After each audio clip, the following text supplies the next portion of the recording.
आतंक सृष्टि करथिबा serial killer press meet रे सूचना देछंती कटक डीसीपी अखिलेश्वर सिंह। संदिग्ध व्यक्ति जनक कहला नारायण ओडोदा अंचलर नारायण साहू। कटक रे सीरियल हत्या परंतु से फेरार थिला। संदिग्ध व्यक्ति साइको किलर की नुहे ताहा डीसीपी स्पष्ट करि दांती। ताको धरिबाको पुलिस पक्षरु 5टी टीम गठन होइतिला। गंजाम भद्रक बालेश्वर पुरी और कटक रे छानबीन करा जायतिला।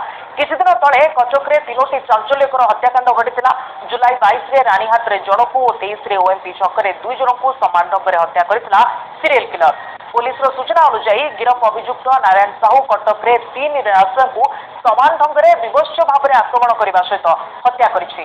शोइथिबा अवस्था ही 3 निराश्रय उपरे से हमला करिछि। एहा परे काठ बेंच थिबा टांगिया रे आक्रमण करथिबा आशंका करा जाउछि। आ जेतेबेले से हत्या करुथिला से समय से मजा नेउथिला पुलिस सूचना पाइछि। पुलिस सीसीटीवी फुटेज रु ही तार एभली आचरण को पुलिस देखिबा को पाइछि।